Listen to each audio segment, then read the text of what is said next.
as exciting as like Bitcoin was in the early days, which is, there are like 3 generations who are just like going to be so confused by what's going on.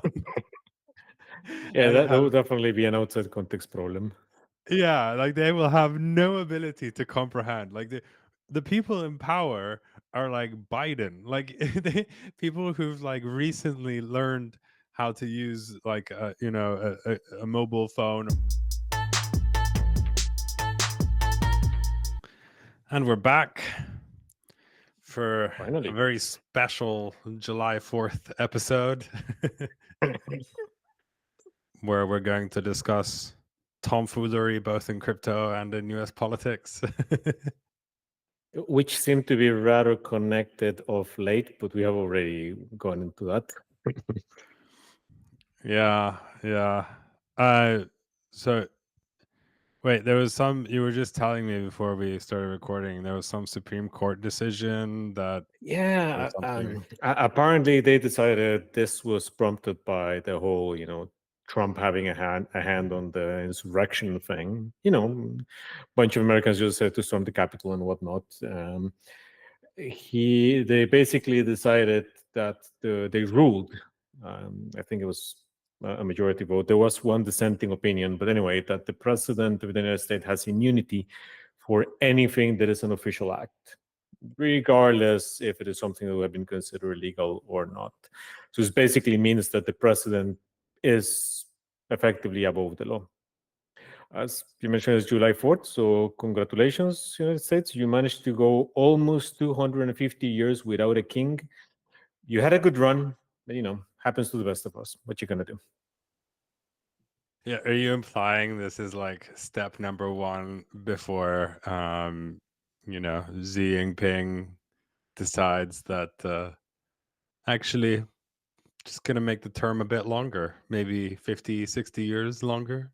I don't even know what would be the requirements for that in the US, but a point is, if you, I don't know, say not stepping down as president would be an illegal act, but if it's an official act, then why not? Pretty much anything goes from now on. There were a lot of funny suggestions that I saw of shit that Biden could do to just highlight how stupid this is, because it's criminal acts, not civil, that it covers. And the funniest one that I read was running a commercial pirate torrent server out of the White House as an official act. He would have immunity for that. But I somehow don't think that Biden has the sense of humor required to actually go out and do these things. It seems like without his script writers, he's a complete stick figure. Yeah. Well, like I think not an argument against it, but like one way to look at it is that like in practice, the president has immunity in the US anyway, right? As do a lot of other people.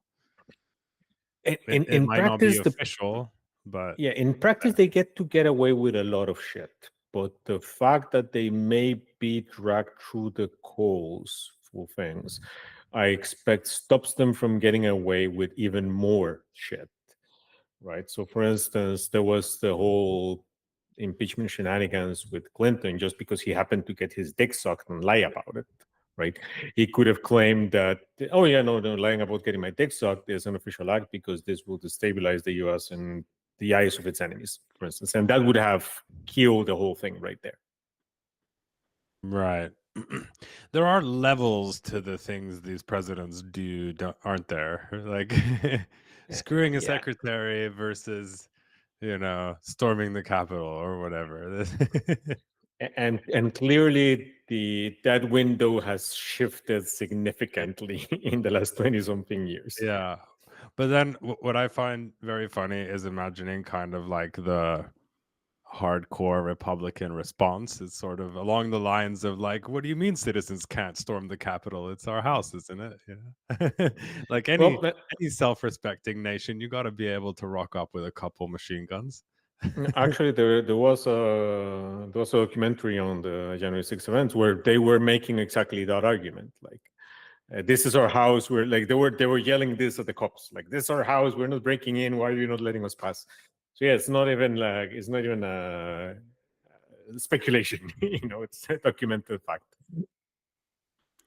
Yeah. Well, on the presidential election, on a higher level, I mean, I think Biden is gone essentially. Like, I guess one thing that was really weird to me is that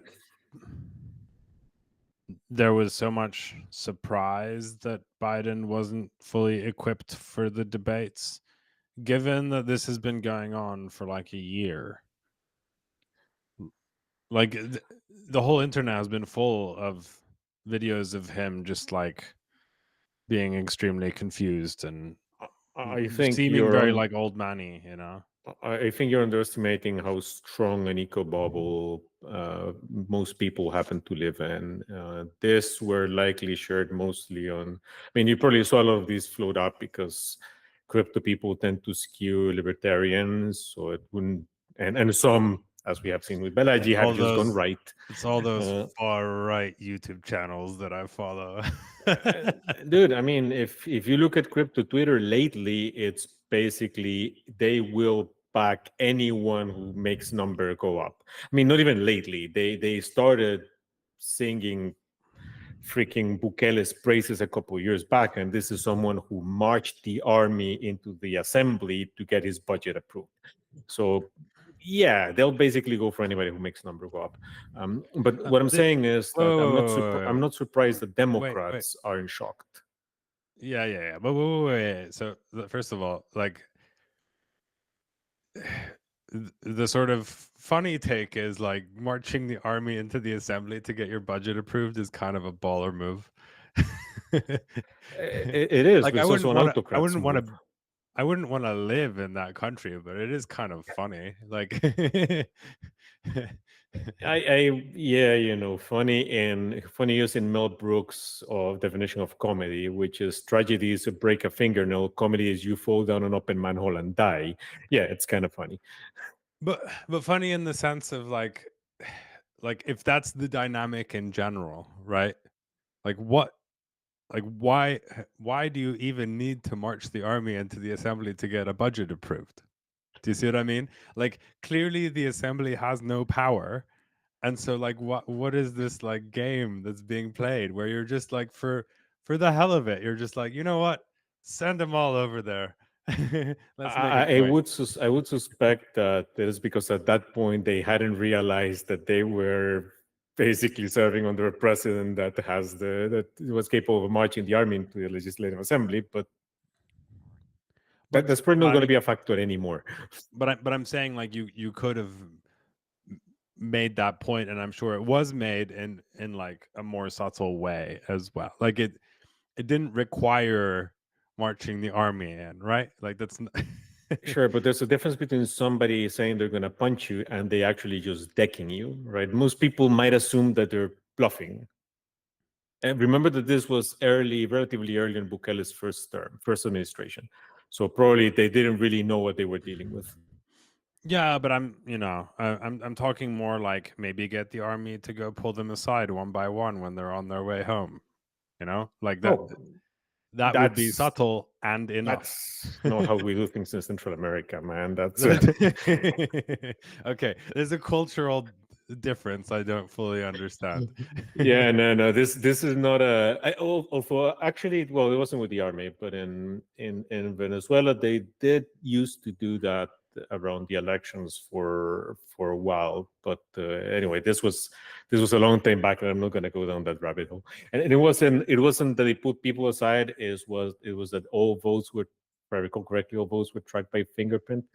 So if you voted, there were elections, but if you voted against Hugo Chavez, then they would come to your job and say, like, this is a really nice business you have here. Temu's a little bit problematic. It would be really bad if we have to audit you because he's still there. But this is back when they were still giving a fuck. But see, this is the kind of subtlety I like. That's like a couple decades, more than a couple decades ago. So This is totally unrelated, and but I've been wondering for a while, like when governments do audits, I wonder if they kind of keep Like, do they always attack the problem straight away, or do they like intentionally keep a couple aces up their sleeve? Like, if you know that there's been an issue in all of these different companies, that gives you quite a lot of leverage long term, and you might not get much out of it if you just kind of prosecute them straight away. Interesting. I would say that there is an inverse correlation between the people who would do that sort of planning and the immediate revenues extractors that actually end up in power in these countries. But who knows? Yeah. I think I have like a controversial definition for a civilized state. And Oh boy. and the definition is uh actually this is a bad definition, but like the definition is um can you negotiate with your state um in sort of a civilized manner, but it only really applies to like small things. So like you could maybe argue that you can negotiate with a very corrupt state, so it's not a very good definition. But there is this tendency of like, if the state applies kind of very strict control, then I would rank it lower on the civilizational ladder.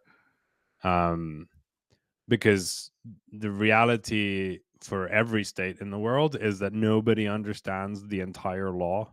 And in fact, it's like pretty much designed to not be understandable by most of the people. And so the only real way to govern that kind of system in like a humane and civilized way is to have some flexibility.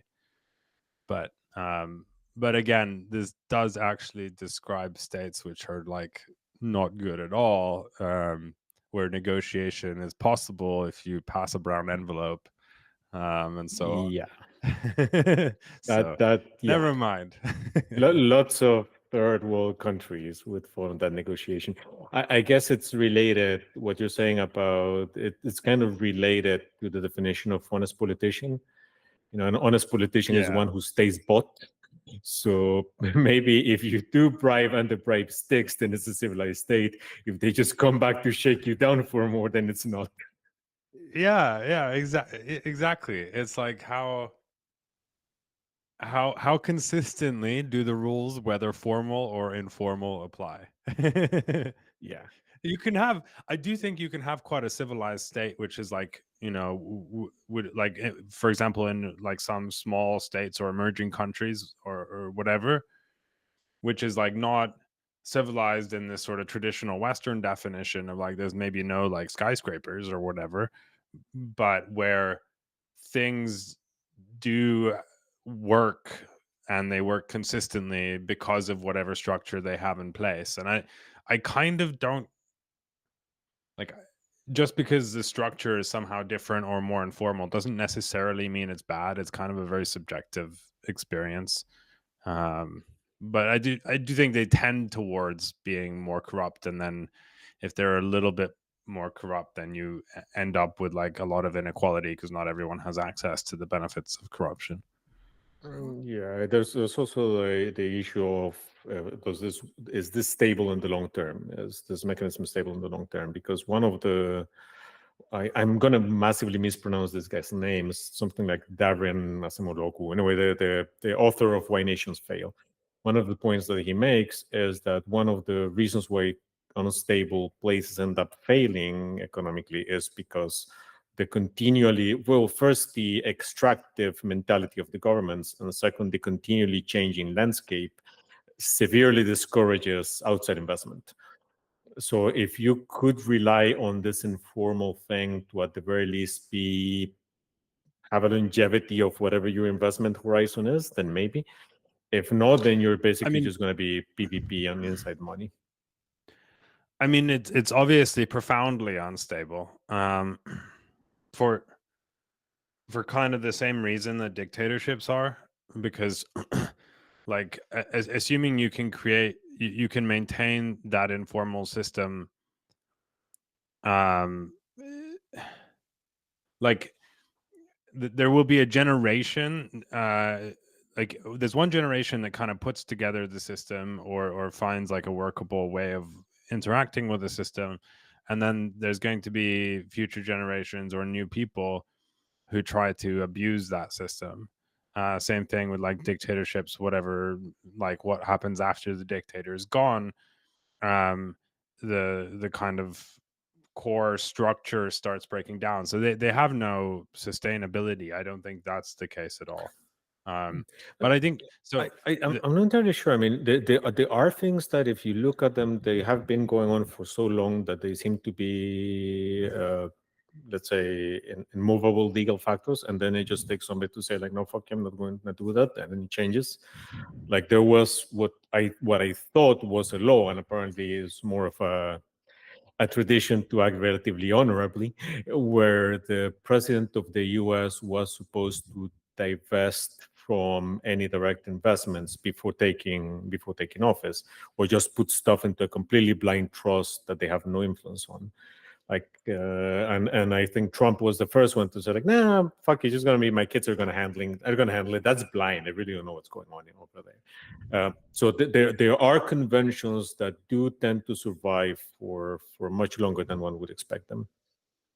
Yeah, well, this is kind of what I mean is like, well, this is a good example actually of like an informal system that works when the sort of common agreement holds, but then when someone's like, screw it, then it starts breaking down because there's actually like many ways of abusing it when you no longer have that um consistent practice. Well, but I mean, we just discussed the Supreme Court. The same is true of laws, right? You can say just a law is a convention that just gets that there's basically an agreement that's going to get enforced, and you can just say like, screw this, and the people that I paid off are going to say that I'm right. Yeah, well, laws are tricky.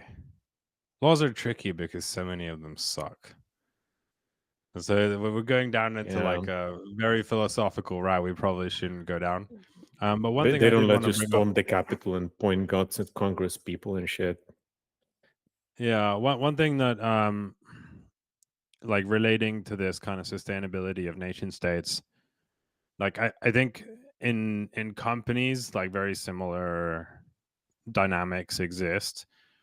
Um and there's the same issue of like it's quite possible that a company that functions primarily on informal structures is like a really good company, but it's probably not very sustainable over long periods of time. So for companies being sustainable when they work on informal mechanism, you may look at Valve, the game maker. From what I understand, they're exceedingly informal. It's pretty much everybody works on whatever they think the immediate next thing is. This clearly has some side effects, like they can count to three. They just haven't been able to release Half-Life 3 or any other bunch of games that people have been waiting for. But it is a sustainable and profitable business. I But so also, hmm? wait. So Valve is a good example of this. And I'm, for various reasons, very familiar with their organizational structure, and I think my point applies here where, well, Valve is kind of interesting because what Valve is, as far as I can tell, is actually essentially a dictatorship. And the dictator maintains the informal structure. So Valve is like a supposedly flat organization where you have everything decided essentially by emergent committee of some kind. You have this peer review structure for deciding salaries. But then if you sort of zoom out, what it is like, no one in terms of the employees has equity. Yeah. And what upholds this structure is essentially the the dictator maintaining it. And what happens in practice is you have a lot of informal structure that looks like hierarchy, which exists, but it's just not formalized. Which I so and there's a whole debate about like which is better, formal or informal, relating to this. But my point that I was making is mainly that I'm not sure that structure is actually sustainable, like post the dictator leaving. And so it has Mhm. like Okay, that so kind of thing, and it hasn't been around. But I would to object go to giving you being a wait, dictator mostly because dictators dictate what needs to happen. If his only job is to maintain cohesion, then I wouldn't say it's a dictatorship. well, it's a dictator that has delegated most decision making to committees under him that are emergently formed. Um, but my point here was like the thing between companies and nation states, which I think matters, is that companies can actually die, and that's okay. And so in companies, you can do these kinds of structures that are not sustainable for eternity, and they don't need to be. But in nation states, you can't really do that, and I think that is where problems arise. Um, so having like informal structures can, or a dictator can be like great for some amount of time, but because the nation state doesn't disappear, at some future point, is naturally, then you have this like succession thing which inevitably eventually leads to problems. And one example that I'm curious to see how it plays out, and maybe it won't play out in my lifetime, but is Singapore. Hmm. Like Singapore has done incredibly well under essentially a dictator. But what happens once he's gone? Like, is he going to do the classical Roman move and try to move it to democracy at his passing, or is he going to pass it to the next whatever guy in line, be it his son or something else? Yeah, no, I don't have a strong enough perspective, a deep enough perspective into Singapore to comment. The other thing that I wanted to say about companies, and I need to look this up because I remember running into a study, must have been 17, 18 years ago. Um, but what I remember, since you mentioned that some of the structures work better or maybe not in the long term, um, I remember the study comparing four types of leaderships and company structures. Some were relatively anarchic, like Valve. Some were very much top down. Some had relatively flat structure or deeper hierarchy, more bureaucratic. But they put them into basically four categories and try to figure out if one of these structures work better for company success or longevity by certain metrics. And the conclusion was that no, actually they can all work. It's mostly dependent on other factors, and they can all work relatively long term. The only thing, the unexpected thing that they found was that what tended to almost always kill a company was a sudden change in structure. If they had been a meritocracy and then they suddenly turned top down, dead. If they had been a dictatorship and trying to go with a flat hierarchy, dead. So apparently these things are relatively, at least business wise, they're sustainable as long as you are properly set up for that and people are willing to operate within the constraints of the framework. Is when you toss out the framework that things get messy. Yeah, I can see that being the case. I'm not 100% sure the flat structure is one which has a lot of sustainability, but it hasn't really been tried for very long periods of time yet. So we may see more stuff on that. But maybe Yeah. that's enough of the philosophical corner, philosophical slash political corner. Um, should we get into crypto news? There's kind of like three buckets in some ways. There's AI stuff, Yeah. which very pertinently we critiqued, but I think it makes sense to discuss these things and then like what makes sense about them, what doesn't make sense about them. Then there's the sort of Mika EU regulation bucket, which is now live and has some interesting things that we'll see play out in the near future. And then there's the Solana bucket, which has been quite a lot of Solana stuff. Yeah. So we had the VanEck ETF filing, we had ZK compression, which like every Ethereum person like got so angry about. I don't fully understand why, but they were Religion, very man, religion.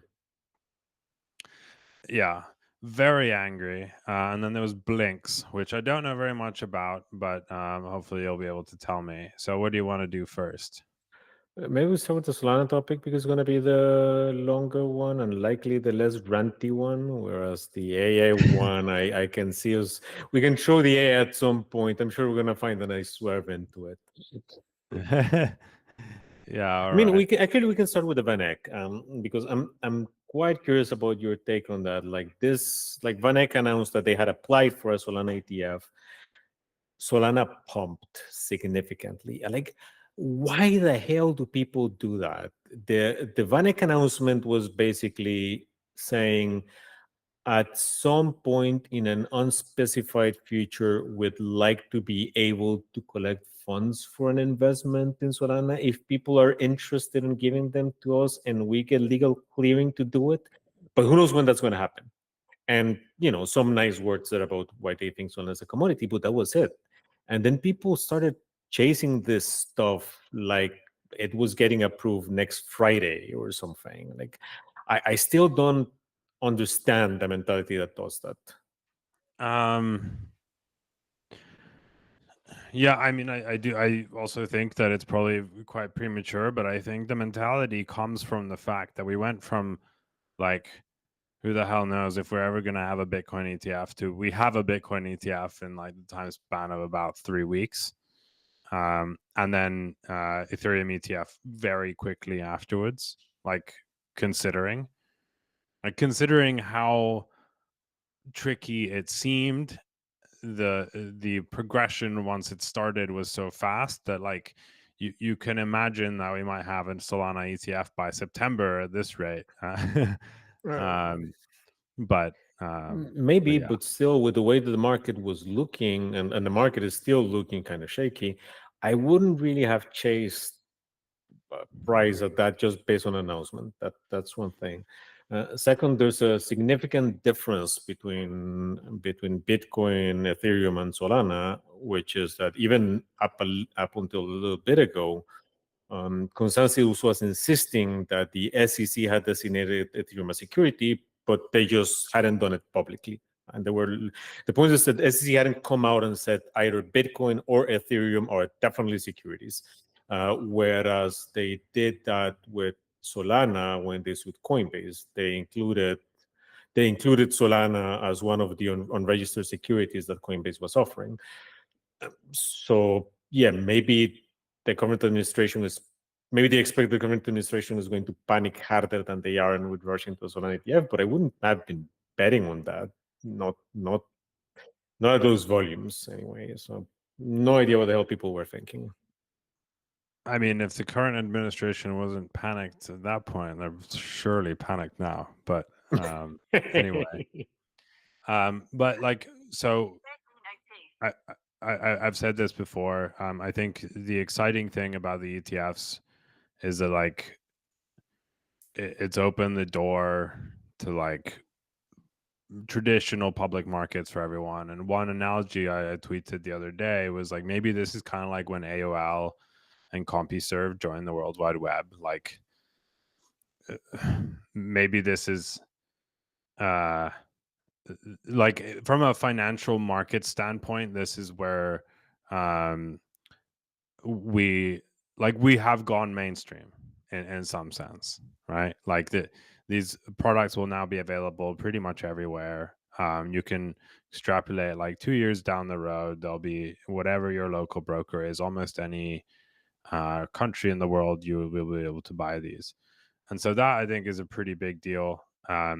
We obviously need to do the same for sort of users, like we need to bridge the gap for users as well, but this is still a big step. I don't really have anything else to say about that. Like, ETFs are cool, I guess. Well, that's actually a good segue into the whole Blink stuff. We can talk about that briefly, given that I don't think there's that much to go into, and then we can jump into the CK compression, which is a little bit more involved. Yeah, we still need to figure out the user onboarding side of things, but um, that is one side of things where I do think the Solana community as a whole is doing a relatively good job of trying to figure out what might be necessary for this. And they released these two things, Blinks and Actions, which I understand were, from what I read, were developed or at the very least, the current registrar is maintained by the Dialect folks. Dialects were building a protocol for wallet-to-wallet communication, and I'm sure that the foundation was involved on this. Anyway, let's start with Blinks first, since they're the simpler thing to explain.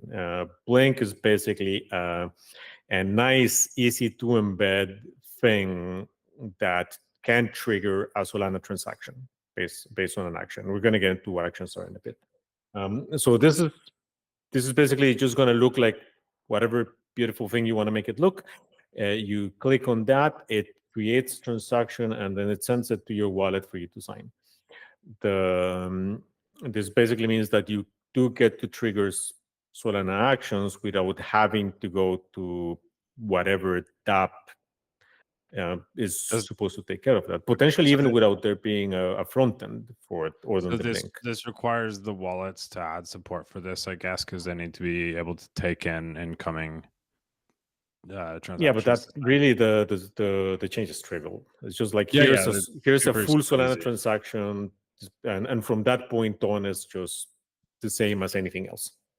But yes, but the wallet needs to have like an external API or something to take those in. Or do they As far as I fetch know, them this is using from? Web. As far Do as they I know, fetch this is them using from Solana? Web3GS, like everything else. Okay. Where you do need some support, which is, of course, the first thing that I thought when I saw this was like, oh yeah, this is going to get exploited to shit, and a lot of people are going to get drained. But because it's the key example is just embedding a piece of code, a piece of actionable item into Twitter, right? Yeah. But given that what this does is that it triggers an action, and we're going to get into what that is in a bit. Given that what this does is that it triggers an action, then Dialect right now is maintaining a registry of whitelisted actions, let's say, that they will expand into a pretty Blink. So while they test it, that way it's a lot less likely that you're going to get like phishing Blinks at the very least in the immediate future. So anyway, that's nice. It's a good way to kind of remove the monolithic approach of I need to go to this app to do this thing. And it might also be an interesting way for people to create Blinks that kind of, to later down the road, create Blinks that merge different actions together. Basically say, withdraw from this and deposit into a single Blink. Deposit into that, like wrap it and deposit into that to get some yield. So it's going to be, I'm curious what people are going to be developing with this. The actions, it's funny because I feel like the So crypto can I let me just ask a question. So if Sure. I'm understanding this correctly, um, the kind of like main UX benefit of this is that I don't need to necessarily have like a browser extension, a wallet to be able to do things. I can just have a wallet somewhere. No, And then this will still be interacting with Phantom, let's say, or whatever your wallet is. The main advantage of this is that now you do not need to get out of wherever you are. Say, for instance, you don't need to go through, you click on this and this is going to take you to a DEX where you actually need to connect your wallet and figure out the DEX user interface to execute the actions. And this might be a DEX that you have never seen before. What this is going to say is, I don't know, you want to buy $100 worth of Doge, let's say, or cat with hat, right? Then you can just have a blink embedded that says, click on this, get me $100 worth of WIF. You don't need to know that Jupyter is behind it. You don't need to know if this is gonna have whatever routing, go through all the settings. This just happens and sends the transaction directly to your browser wallet or whatever wallet you're using. Okay. Okay. So it's something that like has been possible the whole time. It's just like an improvement on the flow and the standardization. I Because like would of course you can send say, any transaction to any browser wallet whenever. Like that's been doable. yeah, up to a point. The key thing, yeah, let's say that generally speaking, yes. This does have the advantage that since there is a certain standardization, then you are going to be able to do the whitelisting that I was mentioning for certain actions or validation. But in theory, yeah. Okay. Yeah, makes sense. And the actions themselves are like specific state transitions or This is what I was going into, that the crypto community seems to be reinventing a lot of the stuff that we Web 2 or we before did a while listen, back. we got to rename. So crypto needs to rename everything from Web 2, but also every blockchain needs to rename everything from other blockchains. It's not just rename. It's more about rediscover the. So okay, first of all, because this might actually, I just realized that this might actually be before your time. You know where the Web 2 thing came from? Like, what was the difference between Web 2 and Web 1? Web 1 was read. Not necessarily. You could write as well. You could just do. You still had like post requests that you could send back, but that gets us closer. So Web 1 was by and large static Static web. pages that required a full round trip for a change. So say if you wanted to make a comment on a blog post, for instance, this would trigger a whole request to the server, which would send back a full new page where your comment now shows up. When the thing that kind of defined Web 2 is what was back then called Ajax, basically asynchronous. I know Ajax. Okay, Like there we go. So like reactive asynchronous Java websites, requests. guys. And so now you could just send a get or post request or what have you, and then just update part of your page, let's say. So this was what made the, let's say, faster interactivity practical on sites. I see. So like what you're saying is like initially it was like updates the whole Page, system. yeah.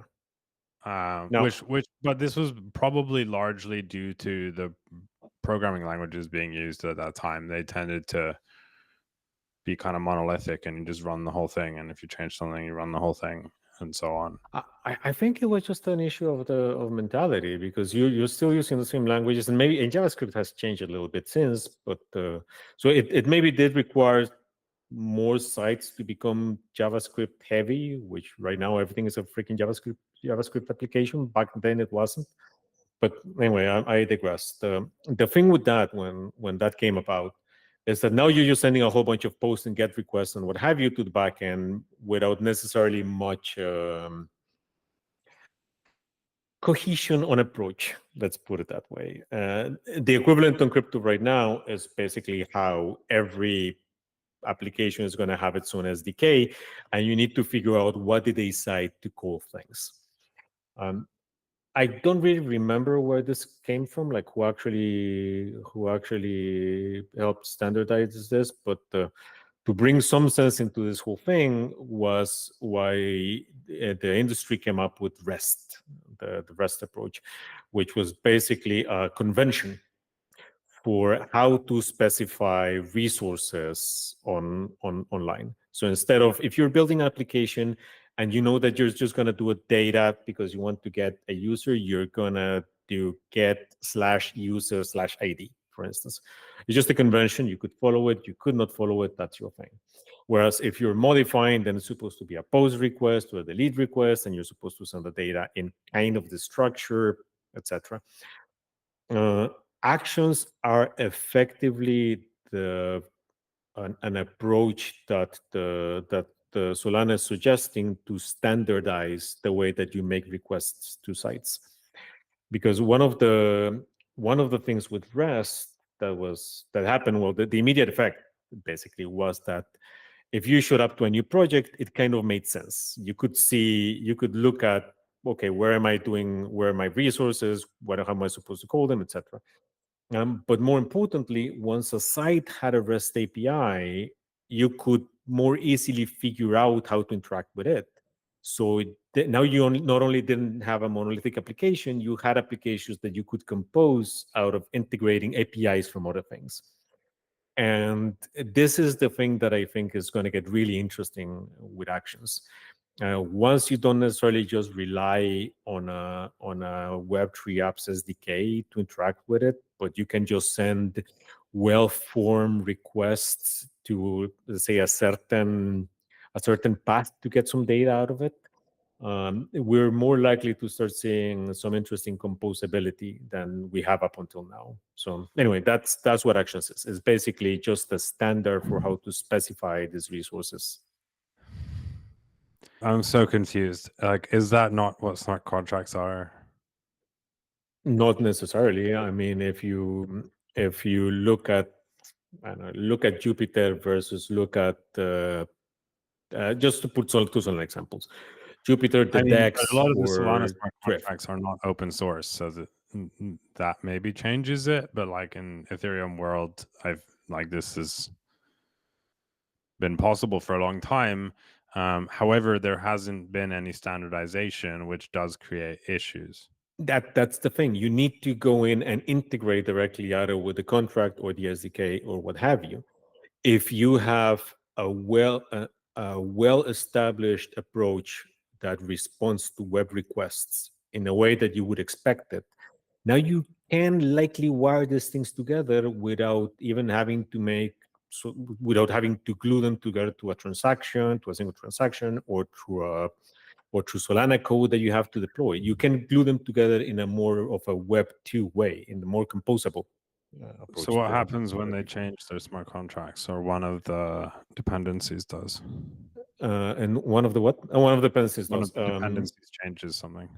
In theory, given that, say, if you're Jupyter, if you expose a bunch of Solana actions, then it is up to Jupyter to make sure that the interface for the actions remains consistent, while whatever happens in backend is slightly different. Yeah, this makes sense. So it's just standardization, and it creates kind of like a single, like, not trusted, but trustworthy source for composing interactions or smart contract. I would say that it creates a cohesive view of how to compose interactions, first of all. And second, it creates a cohesive view for composing interactions that Web 2 developers are familiar with. Yeah. So okay. This all makes sense now. It's like for people who I don't know. Like there are some things which are like, okay, this makes sense in general, and then there are some things which are like, okay, this makes sense for JavaScript developers. But okay, that's cool. Should we move on to ZK compression? Sure. Which was the big brouhaha. I don't know, not last week, but like the week before that, I think. Yeah, with the whole Ethereum, vocal Ethereum are advocates having a hissy fit about if this was a Validium or layer 2, which is so fucking idiotic. So let me just give a couple things, because I'm probably slightly deeper on the Ethereum layer 2 side. I think the issue that most people had is that there's a pretty wide spectrum of terms that have been defined in the Ethereum ecosystem. And at least on like a quick reading, a lot of people got the sense that this is just a renaming. It's not. It's not. And there's some arguments for why you may want to rename even if it was. But that I think is like the root of the problem, and then and then just gatekeeping and people wanting to be mad at Solana and whatever. Look, even a the quick read would have discarded this being a validium because all the data is on chain. It's not just like only the proofs are on chain, which is the key aspect of validiums. So even a quick reading, that would just hissy fit and table flipping. Yeah, I agree. So there's a couple like significant differences. So this is using L1 as a sequencer, if I've understood correctly. Or L1 validators as sequencers. I wouldn't use the word sequence because I don't think this changes the this doesn't impact transaction ordering per se. This just changes how cheap it is to create an account. That's as far as I can tell, that is sole impact. ZK compression specifically, but the structure that people are looking to do is essentially that you can use the L1 validators for transaction ordering. I use them as sequencers. But this changes how cheap it is to create an account, similar to whatever the NFT compression was. Was it state compression? What was it called? Compressed NFTs. But the sort of state or whatever metadata was on chain, and it was just compressed. Yeah. But anyway, so there's kind of like a few things I guess we should distinguish between these. So there's like the rollup structures that have been proposed using this, which I think at least Light Protocol proposed, and then there's like ZK compression itself, which is the kind of core protocol change that they're going to be doing. Do you want to talk through the general structure from like the L1 levels, since the account structure I think is probably not clear to everyone? Yeah, I'm not sure there's that much to go into. Basically, but how do counts work regularly? Okay, And sure. what does this change? So the short version is if you want anything, any value that you may want to be able to atomically update in Solana has an account associated with it. Creating this account will have some rent, and the reason why you want an account is because one of the things that makes Solana parallelizable is that transactions need to specify the accounts that they touch. That way, we know if, for instance, a particular address owns 120 different accounts for different tokens, let's say, you're not going to need to lock up the whole address in order to make an account, a change to say its USDC value if the wrapped SOL value isn't changing, for example. So that is the whole reason why you have different accounts in Solana. Now, maintaining these accounts has a cost, which you pay in rent. The rent is the rent for the cost for having a rent-free account depends on the amount of data you're going to be stored. For most things people care about, this is going to be fractions of a cent that you pay that whomever does the first transfer to this account pays, and that's it. Now, this is a cost that is mostly invisible for projects right now.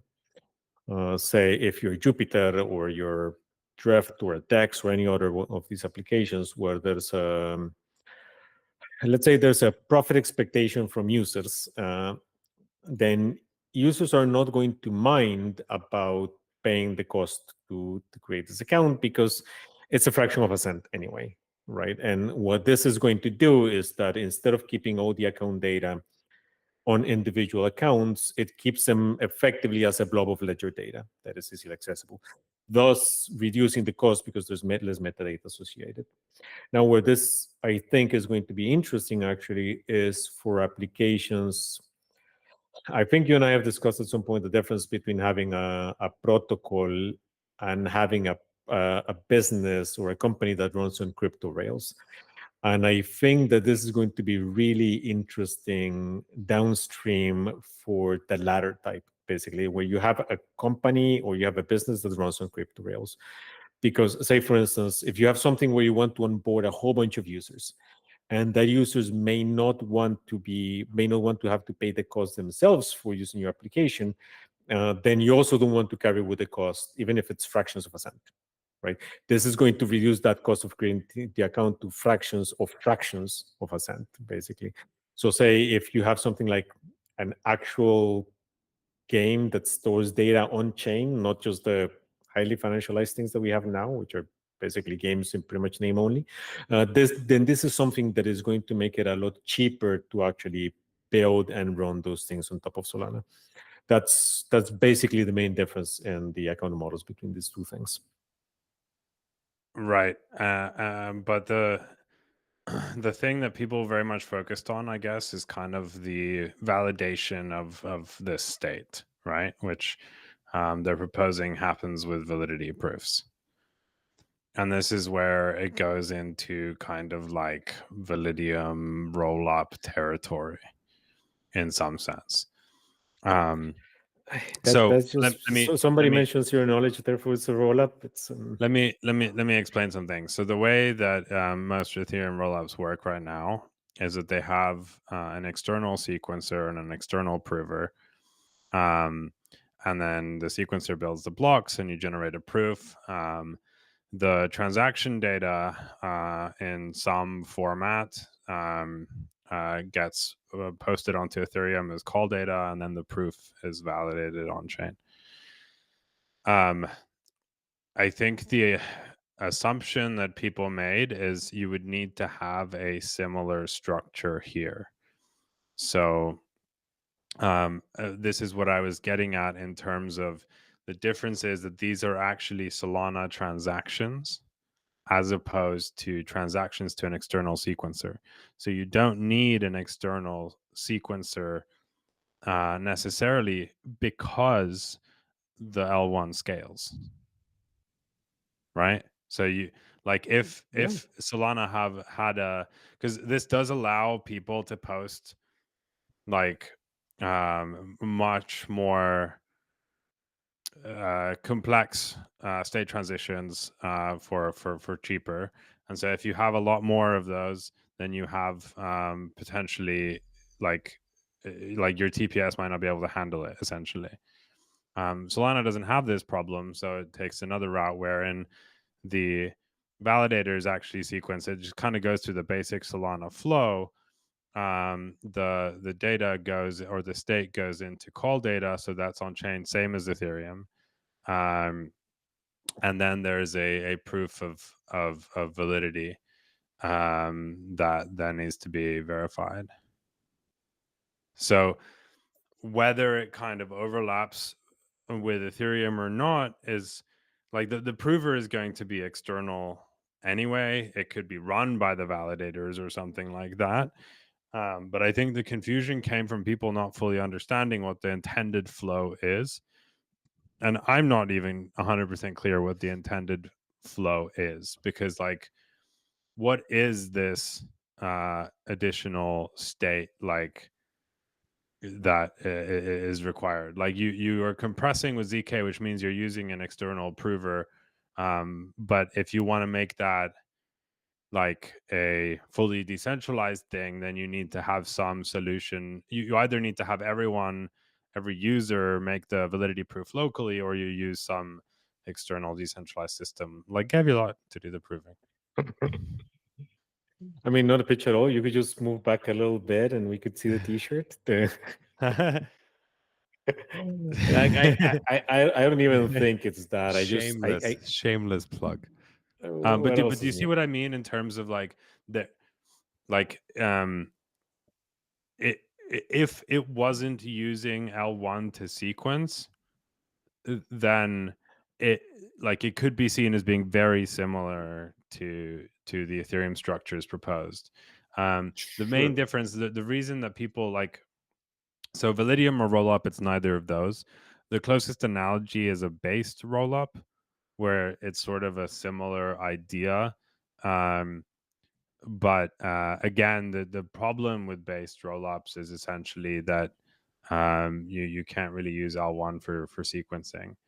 And if you have a base rollup, you if every user generates a proof, you get a huge amount of proofs you need to verify, and is usually more economical to first aggregate those off chain, and then post a single proof, which requires some external party to do something. And there was no talk of this external party, as far as I could tell, in any of the Solana Twitter battles with Ethereum folks. But I think that's the assumption that Ethereum people are making, is like, if you need an external party to do stuff, then this fits neatly into either a Validium bucket if it's a single external party, or a rollup bucket if it's a decentralized, or like a distributed group of external parties. Yeah, I still would object to the Validium mostly because the data is not being stored anywhere else, but we can discuss semantics after. I suspect that one of the reasons why all of this That's isn't true. that clear yet. Validiums don't store state on Ethereum. Yeah. No, that's the whole thing. Like, you only store the proofs on chain. The where was I? Oh, the one of the reasons why all the moving parts are probably not entirely clear yet is because this does require RPC node support. There are some new APIs for it, which, given that this was developed by Light and Helios, right now is only supported by Helios on DevNet. So once this ends up being supported by more RPC providers, then we're a lot more likely to figure out how things fit together. Yeah. But just to go back to one point, so usually the reason you want to utilize validity proofs is because you want to either A, make it cheaper to do something than full re-execution, or B, you want to scale your sort of total execution.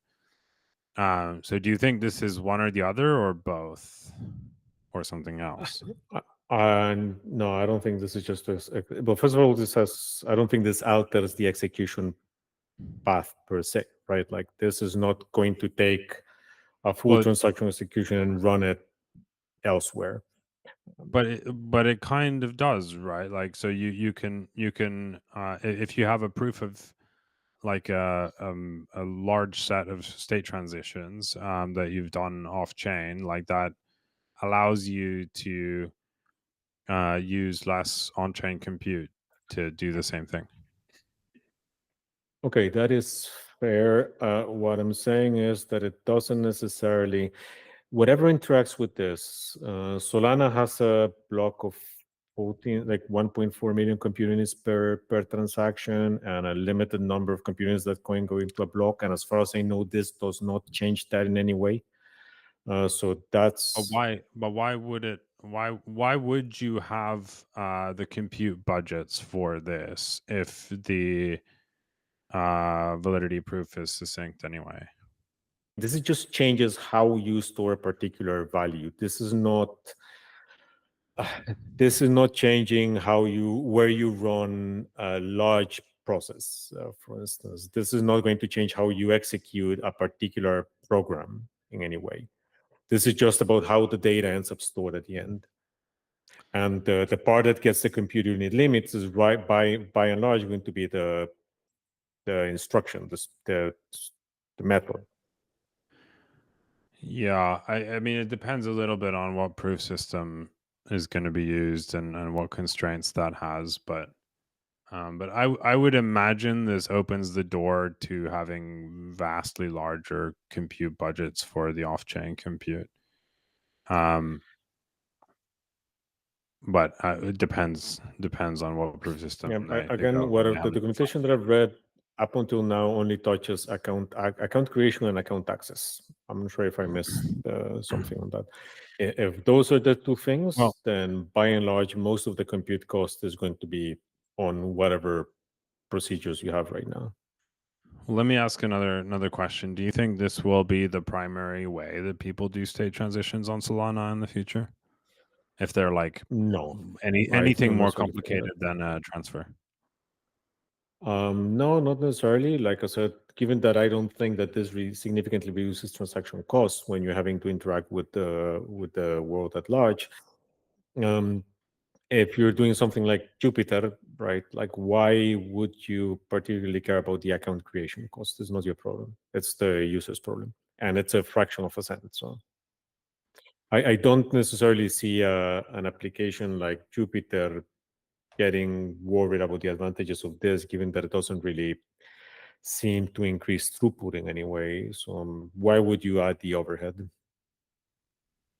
It doesn't it doesn't increase like performance in terms of speed, but it probably does increase capacity. Like In what way? you could do like 10,000 state transitions in a single verification. It just takes you time to prove off chain. Yes, but when you have something like Jupiter, which is not a completely self-contained thing, then I don't see that necessarily applying, because you are For still going to have to very interact with things that don't do this. Yeah, for very latency sensitive applications, it's a little bit different. But there again, like you would imagine that you would get many of the same benefits that Ethereum gets from like let's say that these are isolated environments and they have their own Jupiters and whatever, then it's fine, right? And then it looks a lot more like rollups. Let me qualify my answer. I do think that if I were building a large on-chain business right now, let's say if I were building Stat Atlas, right, as a game right now, this is definitely would be the primary way that I look about handling my data. In that case, yes, but I don't necessarily think it's going to be the main for every possible application or protocol. I mean, I just not being necessarily skeptical, I just don't see that I, it adds value in all cases. No, it doesn't add value in all cases, but I do think that you get a lot of the same benefits as the Ethereum gets from having off-chain compute. The interesting question is like, can you actually get like let's say I make some kind of roll-up using this basic structure. Can I do lower fees? Because Solana fees are so low, but then the compute budget is also low. So then I need a very specific proof system to be able to verify within the compute budget, unless they have precompiles. So like, can you feasibly lower the fees further? I'm not sure about that, but you can certainly do a lot more. Like in a given 1 hour window, you can do a lot more this way, I would imagine, because you're basically packaging them in as a proof as opposed to having them be re-executed.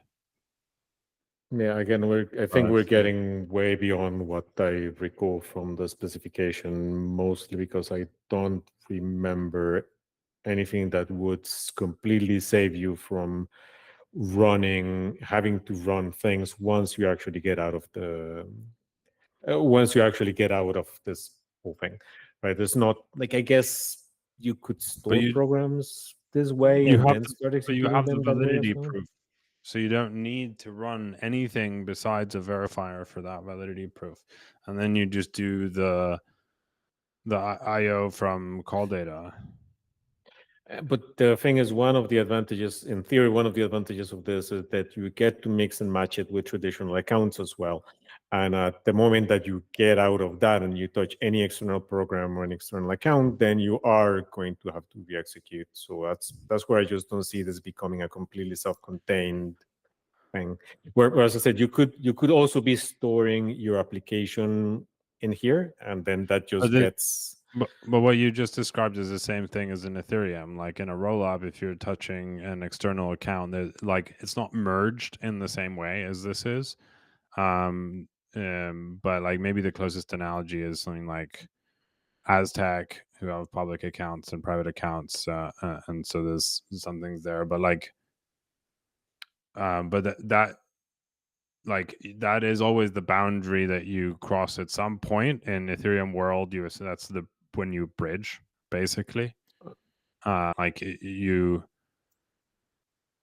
like once you touch a non-compressed account, then yes, like things change. But that's just what it is. It's like almost like some degree of sharding for some of it. I don't know it because like the interaction changes and the cost structure will change and the speed will change, but we'll see how it all plays out. I think what we'll see like is just a prediction. I think we're going to see an absolute explosion of projects pitching Solana rollups.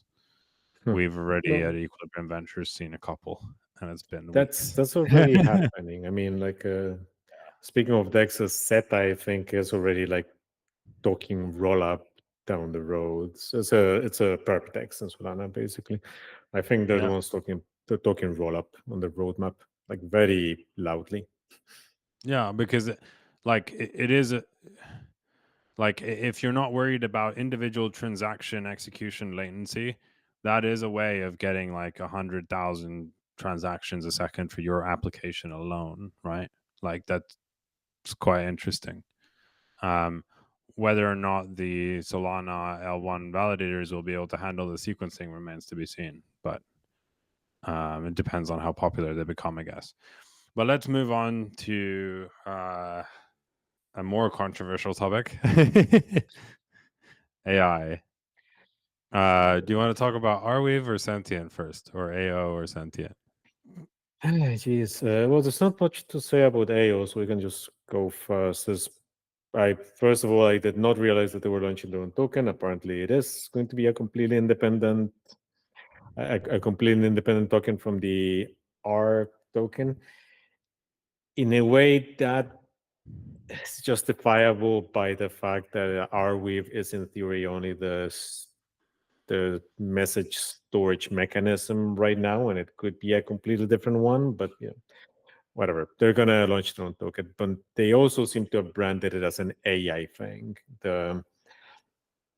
For those just joining us, AO is a good way to run arbitrary processes that are connected through a common messaging bus. Arbitrary processes means also that you can have anything there, and this is not going to be particularly limited by execution time or data that you need to access. So yes, one of the things that you could, in theory, run are AI tasks. There's just nothing particularly AI focused about AO, unless things have massively changed since they launched it. So It's like if you created the personal computer and you called it the AI computer. E- exactly. Like Amazon Elastic Computing Cloud is now an AI thing. That's effectively what happened here. It's just like go to market branding thing, which I sadly suspect will attract a whole bunch of opportunists. But you know, Which is, I think, indeed what they want, given that it's a new token. Um, what was the token? So there's a lot of talk of this fair launch thing. Was it that you can like lock up your Arweave tokens to get AO, or what was that? I haven't even looked into that side, so I can't comment. I saw something about WE, so I'm sure if people are just sending ether somewhere, like I really have no idea how they went about it. No, no, no. I So every single token will be minted by bridging to AO, holding R, or building. And Yeah, bridging to AO happens from Arweave. I haven't looked into it. No idea.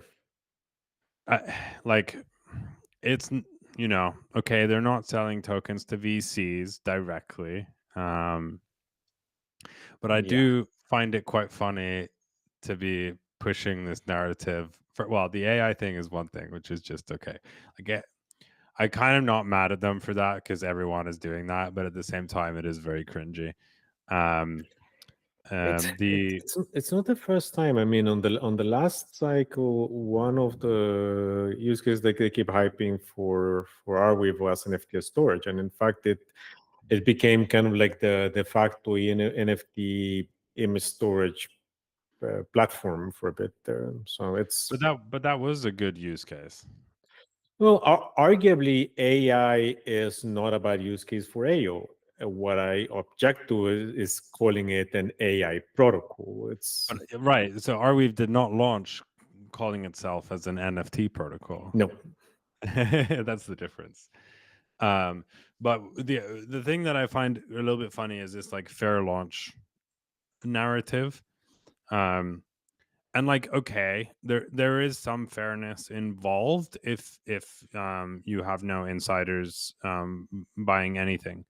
However, like if you're doing a fair launch based on the amount of some other token, let's say Arweave, that you have, like fair is maybe a stretch in practice. It's not like this is some like UBI type thing where like every human on the planet has one Arweave. No, it's the people who will get the lion's share of it are the whales of Arweave, who are probably the VCs and the founders and whatever. Like it's not like I don't know. It's open. I think that's good. But Yes. fair, I don't know. I don't know. It's a bit of Or a stretch. I think that fair has basically become a catch-all label for we didn't do a pre-sale. Basically, that's all I read when somebody says that they're having a fair lunch. Yeah. One interesting thing. Um, so all these projects, and there's so many of them now, but like all these projects branding as AI platforms, one thing to notice is that they're compared to each other in terms of performance. And I wonder if that's a good thing. Like if Arweave and Near and these guys, if they see themselves as like, okay, on like if we can remove ourselves from the general coin market cap and instead put ourselves in this subset where we're much bigger in relative terms compared to the others, like do we then get more attention from that? Like that must be a part of the rationale. And then you're also probably hoping that there's people who are just going to dump money into all the AI tokens. Like it becomes kind of like the that one company that just like put Bitcoin in its name, like the public company, and then got a bunch So of the money. blockchain ICT company. Yeah, yeah, exactly. Um, but it's such a fascinating thing that people play this game so aggressively, and like I feel like it's kind of absurd that it works because it's so transparent, and yet VCs will pour money into your thing if you just say it's AI. Like that's really weird, isn't it? Not that much. I mean, if they have a good No. exit, if they have a good exit window, they're just in it to make money, right? As you mentioned, I think it was on the last call when your colleague said that, and then we put in a little bit on anything that has AI on the name. If it's liquid, sure. I would assume that there's going to be a significant die off of most of these projects in less than a year. But if you're mostly liquid, why not? Right, Mm. like on our wave, for instance, chances are if our wave does take off because of this, I mean, you could just get R in the market, so it's not going to be locked. So why not? You're basically at that point you shouldn't. I think that at the point the issue there is thinking of it as an investment when what you really should think of it as a more of an actively managed trade. Hmm. Yeah, I don't trade, so I wouldn't be trading on these things. Well, moving on to Sentient. Sentient is a new AI project that raised 85 million. I think primarily led by Founders Fund. And there were like Pantera and Framework and a bunch of others in there as well. Yeah. One of the Polygon co-founders, who's apparently now stepped down from like day to day at Polygon. I think there's only one founder left at Polygon now. He is involved. I think he's the CEO, in fact, although he does describe himself here as a core contributor. It's a foundation, man. Yeah. So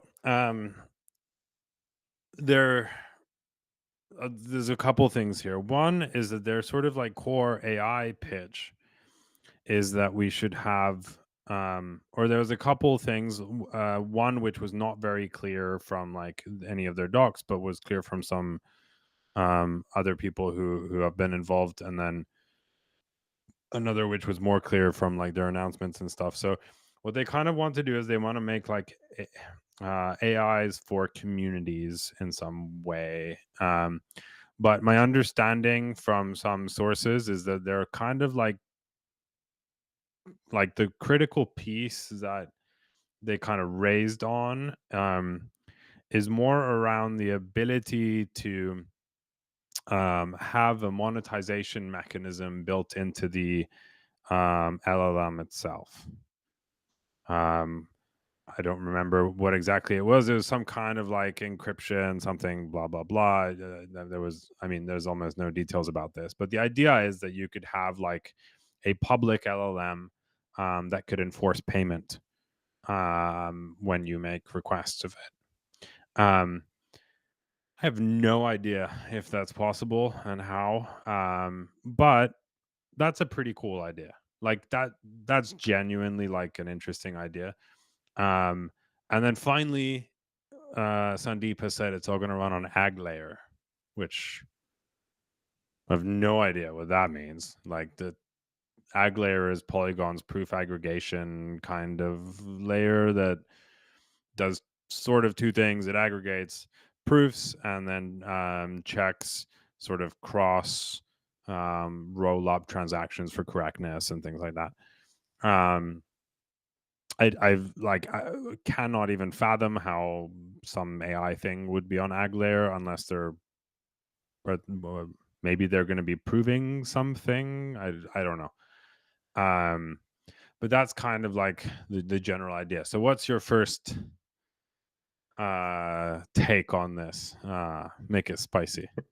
my first thing was just a groan, man. I mean, there's more information on the site now. I actually ran into Sentient because I was looking at what was going on around the Ethereum Community Conference in Brussels, and back then the site was only this, I don't even know what, cream colored thing that said What's the site? I'll pull it up.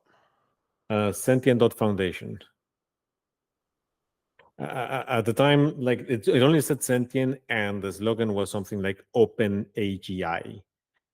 And I mean, at the very least, now they have the decency of putting the open artificial general intelligence on the long-term side of things, right? Which I would definitely say long-term is where I would put anything related to artificial general intelligence.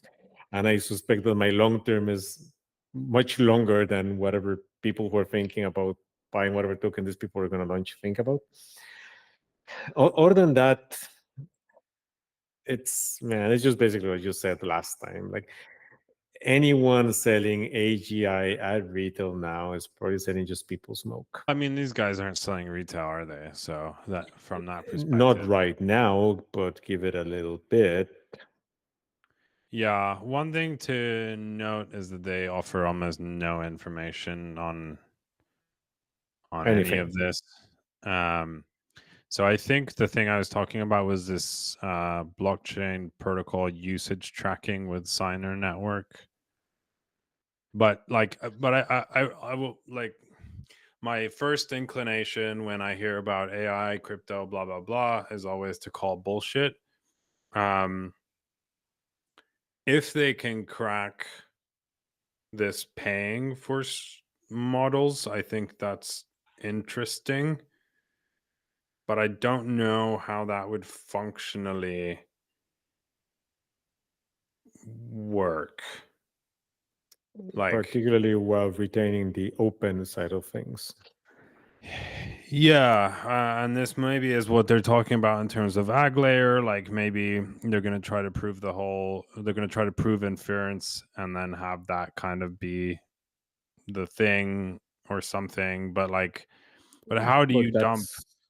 How that's do not you dump? open. That's Yeah, verifiable, which is not the same that's thing.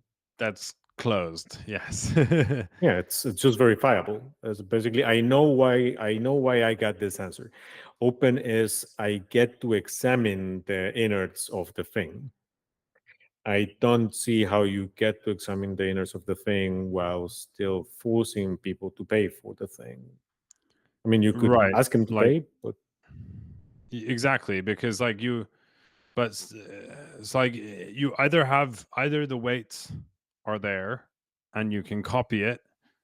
And right now, like I mean, you could maybe fit like a big model on Arweave, maybe, but like I'm not sure we have great ways of even hosting these things.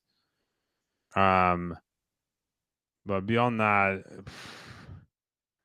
like it was something to do with encrypting the model and like maybe like threshold encryption. I don't know. Remains to be seen. But I'm not going to discount it completely. I think they're talking about a lot of different things, and like my general tendency is like if you're doing AI and crypto and zk and like you should be innovating in one area and only one area essentially, as a startup. Their roadmap also has a lot of stuff, like a lot of different stuff. Um, and I'm not sure, like, okay, they're going to do an AI exchange in the short term. Is that like what Ocean Protocol has been trying to do for God knows how long? yeah, no, not exactly. Ocean Protocol was trying to do a data analysis exchange. Not exactly quite the same thing, but anyway, let's wait and see on this. I think Yeah. Well, they certainly have a lot of money to get started with, so I'd say, we'll see how it goes. yeah, basically the likelihood that I'll follow up on this basically is inversely proportional to how early they launch a token. If they start talking token like in 3 to 6 months, basically garbage bin. If not, yeah, I'll check in and every so often see how it's developing. Yeah, to be clear, like I think one of the more viable models of getting kind of AI or LLMs on chain is with ZK, and the progress there is like to give you kind of a sense of where the progress is. So there's a paper like a couple months ago where they managed to prove a 13 billion parameter model, if I don't remember incorrectly. Um, and I don't know what the proving time was for that, but another team before that had proven a 1 billion plus parameter model, but the proving time. So this is inference, not training. Inference being like you ask it something, it Yeah, calculates stuff. And so the 1 billion plus parameter model that they had proven inference for took like 2 weeks to prove. So there's that. I'm not sure if that's necessarily a big problem for some use cases. Like I think like blockchain and like ZK in general, um, if you're thinking about like, okay, how are we going to have chat GPT on chain? Like I can send it a message and it responds. Like not for that. That's going to be hard for quite a while. But there probably are use cases where like a multi-week latency is actually okay. Like the dumb example I give is if you have like a funding DAO, for example, that takes um that's controlled by an LLM, right? Um, and you have people posting applications to this DAO for funding. It might be perfectly okay for the inference proof generation to take 3 weeks. Like that might be okay, just because the turnaround time for like a funding DAO doesn't need to be in like a sub-second kind of UI speeds level. Honestly, why would you even use a large language model for something like a funding DAO? This seems like the kind of thing where you would have some other type of heuristic thing that Oh, really sure. is a filter. I'm just using an LLM as an example. And doesn't I agree it might not be. I think an LLM, like an LLM would certainly be a part of that, simply given the you're processing text and like you're processing content, which is what it's trained on. So like you probably do want to have an LLM in there, but decision making may not be on the LLM side for sure. Yeah, and The, then the you're gonna reason I have bring that up is just because it's easy to imagine, and like it probably would work today. Like it would make crappy funding decisions, but like you could do it. there was this actually. I was reading this post by someone a little bit ago about how much just anecdotal evidence. Of course, this is one person posting. Um, but basically, from what I recall, they were getting like somebody's applying for jobs, and this character said that he was getting like a really low hit rate on applications, even when his CV was like perfectly matched, or his experience was perfectly matched. And it was by really crappy, I mean 1 in 20, I think, or 1 in 30, that they actually get back to him. And then he added a whole bunch of unrelated keywords on AI and other things, but on white text that it just is on the PDF but not viewable by Oh, a they're human. automatically scanning. And they're being probably scanned through LLM because the hit rate went to like 3 in 10. It was just absurd increase. So That's people are funny. already probably using them for filtering right now and getting tricked by this kind of thing. Yeah. Exactly. I do find it really funny, the idea that like I think, by the way, just want to be very clear.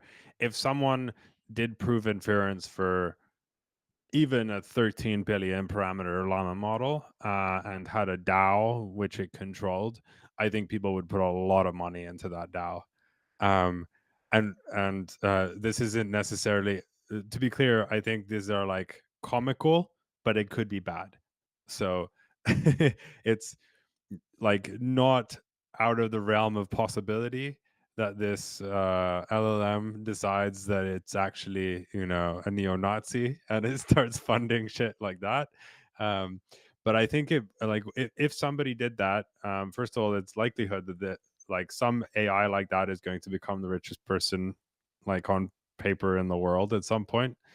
But it's interesting to think from a legal perspective, like if it starts funding all kinds of like really shady shit, how would governments approach that? That would be very, very interesting. Surely like they would try to, like usual, they would regulate the endpoints and whatever, but just conceptually, like if you do you remember, was it Microsoft's chatbot AI? I think it was called Faye or something like that, which turned Yeah. like complete anti-Semite. Almost immediately, like it was up Yeah, for almost hours or immediately. something before they shut it down, like 6 7 hours. Yeah. Exactly. Look, I don't think I think we don't even need to go that far. We have we have a recent case with the tornado cache where the U.S. government already considered that basically deploying a tool was tantamount to being complicit in its use. So they probably not just only regulate the endpoints; they would go after the deployer. Right. Yeah, that could be true. That could be true. But what I really want to see in the future, I don't know what the timeline to this is, and people who say they know, I don't think you should believe them. But I really want to see like a huge amount of AIs all on chain with funds to allocate. Um, and ideally we would have some kind of like some slightly kind of competitive element. And then maybe what we discover is the moment there's a competitive element, like only psychopaths win. Which would be, telling. But I think that would be super interesting. Like maybe you could have one pool of capital that is sort of allocated. And, I mean, there's a competitive element in general, I guess, given that their ability, they're kind of like non-profits, right? Like they need to fundraise all the time. Um, so I guess if they're aware of their situation, then they would have some competitive element by default. But like that would be a really interesting world. Like in my head, that is like that is as exciting as like Bitcoin was in the early days, which is, there are like 3 generations who are just like going to be so confused by what's going on. Yeah, And that have, would definitely be an outside context problem. yeah, like they will have no ability to comprehend. Like the people in power are like Biden, like people who've like recently learned how to use like a mobile phone or whatever. They probably got one of those with buttons that are really big and shit. Like uh that's who is trying to comprehend what's going on. And like crypto is hard enough, but let alone if you have like a whole bunch of sort of semi-autonomous agents. And autonomy in this case could just be that like anyone can trigger it, like that's autonomy as far as the things on blockchains go. um like trying to figure out what to do about it, it would be just, oh, it would be such a delight. Well, a couple of things there. First of all, you know that autonomous agents are my jam, so I would definitely be curious to see that happening. But also, I think that people likely overestimate the amount of general intelligence that something like that would require. What I do think in order to get that, you need is relatively small, well-defined tasks and endpoints, and a clear evaluation mechanism. And the agents themselves can be simple and dumb, and the interesting behavior is going to emerge from how they interact. So Yeah. Well, one potentially viable model of getting like AI in some ways on chain is just to have like a huge amount of much simpler models than people are currently building, yeah. and then have people compose and try to figure out optimal routes across huge amounts of models, where like you can think of it more like every neuron is a model in itself, as opposed to um every neuron is like a probability or parameter. I mean, and again, this could just be small heuristics programs, and small heuristic programs that you can Yeah. you write on something like Lisp, which is easy to machine code modify. You run them on AO, and Did you say if write it in something like Lisp? I'm saying that if you want to modify them, it's much easier to programmatically modify a Lisp program than pretty much anything else. Then, so if Sure. you want a certain amount of programmatic evolution on the code, right? And these things could just be relatively blindly connecting to accounts that they own on Solana or what have you, and they just figuring out if they end up with more money than not. And that's it. And then you try this around on testnet, on devnet or testnet a lot, and then graduate them. The ones that get past a certain threshold, you graduate them to operate on the main net. Now that would be really interesting. Well, maybe that would be the way to do it, is like you give kind of like a baseline amount of money and you give it to like every model, and you see which ones survive, which ones do not. Like apply kind of an evolutionary algorithm to it. The only issue is that if these models came about and you could just send them money from anywhere, people would dump huge amounts of money onto these models, and so they wouldn't have like a stable baseline. Like the most well-known one would just have like a huge amount of money, regardless of their performance, and so on and so Sure. on. What else is new? Exactly. And there we have a great analogy for how the entire capitalist system works. But I guess we're gonna call it there. I think we've been going on for like, I don't know, over an hour already. So thank you everyone, and see you next time. Ta-ta.